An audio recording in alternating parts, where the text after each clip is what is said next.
Hey guys, this is OC. I told you I wanted to give you a video about sig figs and adding and subtracting, and so here I've kind of set this up, but you're not going to see much of me because I'm going to be behind the camera and talking to you. So let's get this show on the road, and let me show you what I was talking about adding and sig figs and why it works the way it does, because it's a little confusing. So what I have here is I have set up a Erlenmeyer flask. It's huge. It's a humongous Erlenmeyer flask.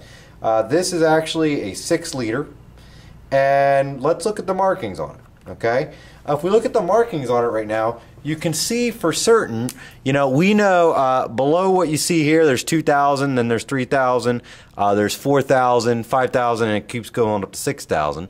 So for certain, we know where 4,000 is, and we know where 3,000 is, okay? So those are some certains. You might say, well, I know where 3,500 is, and I'd say, well, I sort of do know where 3,500 is, but I don't know where any other place is in that realm. So the problem comes to be is I'm not sure where 3,400 is, 3,300 is, 3,600. So really, the hundreds place is my uncertain. Okay, so I am certain about my thousands.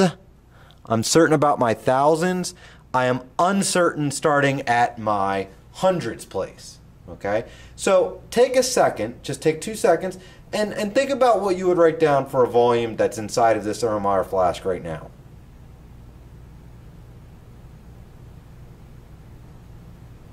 All right, you got a number? Okay, remember, with this, there's really not a ton of way. There's not really one wrong number or right number here. There are lots of ways to write wrong numbers, I should say, but there are lots of right numbers we could write. So right now, if I were to look at this and I were to say something, I mean, we can all agree that it's 3,000. Okay, and I would say this is 3,400 milliliters. Okay, so that's 3,400 milliliters right now. Right? So how am I going to demonstrate adding? Well, let's go look at something else. Here's a graduated cylinder. Okay, again, we should look at what we know and what we don't know. Okay, so what I know is I know where that's reading down. Let's read up. Okay, I know where 4, 5, 6 milliliters is, 7 milliliters, and there are 9 lines in between. Okay. So I know where every individual milliliter is, and I know where every tenth of a milliliter is. So I know the lines tell me exactly every possible value I could put in the tenths place on this value. So there's no uncertainty yet. So again, we have to estimate at least one digit. So I'll have to estimate in between. Now it's going to be tough for you guys on a video, so it won't be a big deal if you mess it up a little bit. But let's go ahead and take a second and try to write down what you think this volume is. I know it blurs out just a hair here. So try your best and write down what you think that volume is.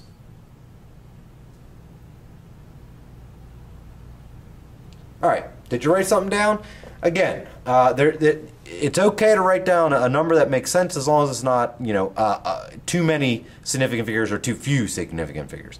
So when I look at a number like this, I see it's definitely above 5, but below 6. Okay, the reflection's hard for you to see, but it's definitely below the half mark, and it seems to be up above the 4th line. Okay, because of meniscus we read on the bottom of that.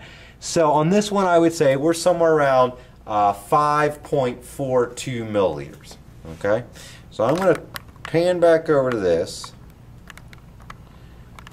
And I'm going to say to this, we're going to add 5.42 milliliters. Okay? Now realize I didn't line these up like we would do in math class. Technically that 5 should be underneath this 0 right there. Okay? Alright? Now, think about that adding in sig fig wise. If I were to add that up obeying sig figs, then I would technically add 3,400 plus 5.42. And in math class, we'd say, okay, 3405.42. But then again, I'd say to myself, well, what do I know about this decimal place and this decimal place? The answer is, I don't really know anything, do I? I mean, because is this for certain or estimate? Hopefully you said estimate, because remember the 3, we know where thousands are, but we don't know where hundreds are. That's our estimated area. So we're estimating that 4. So we have no clue about those values of zeros.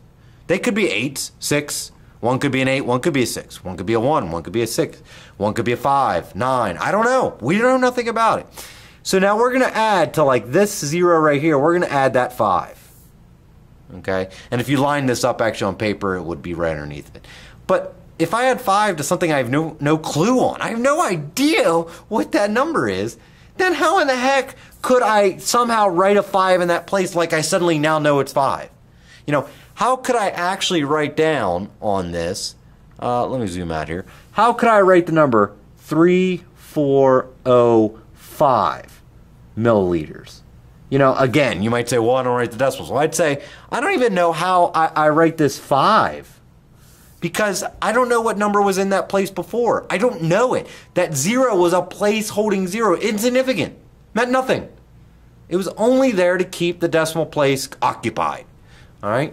So technically, when I think about adding these together, then in sig fig land, when I take this and add it in here,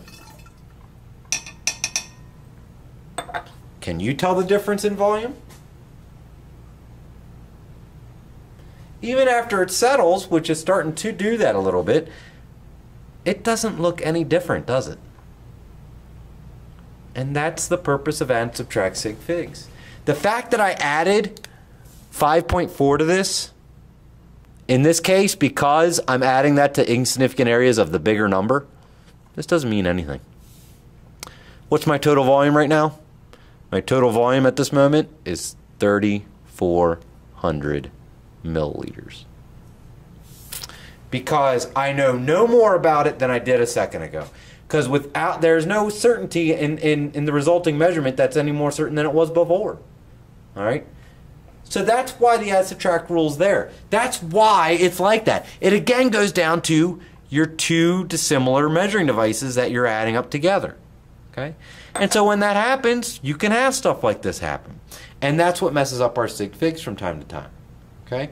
So add and subtract, we can gain and lose significant figures, we can add and not change our number, and that's why the rule is the way it is. So I hope I clarified that for you. I hope that kind of sinks in, that the idea of adding to insignificant areas can result in a number that doesn't seem to matter. And so that's why we practice the rule of keeping the leftmost estimated area, so you keep your leftmost estimated area, which is a 4 in this case, and everything to the left of that, and everything else just goes away. We would round the 4. In this case, there was a 0 that never changed, so it doesn't do anything, right?